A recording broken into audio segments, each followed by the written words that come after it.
शीतलाय नमो नमः देवाधिवन्द्रम् आत्माधिवन्द्रम् पुष्पाधिवन्द्रम् हरि ओम मंत्र पुष्पांजलि हरि ओम जगेन जलमय धन्धरेवस्तानि भल्वानि पृथ्वान्या संयोते हिमाकं महिमाना सचन्द्र चित्र पूर्वे साध्यासन्ति देवा हरि ओम एकदन्ताय विद्महे वक्रतुण्डाय धीमहि तन्नो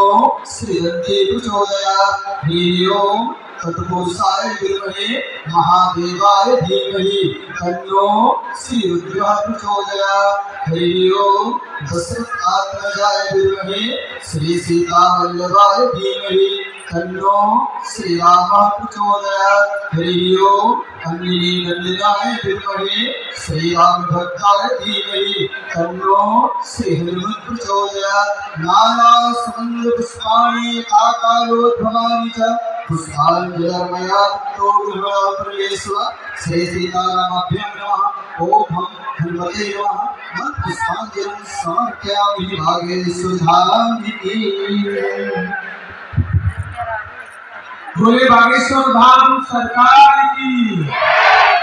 पूज्य गुरुदेव भगवान सन्यासी बाबा की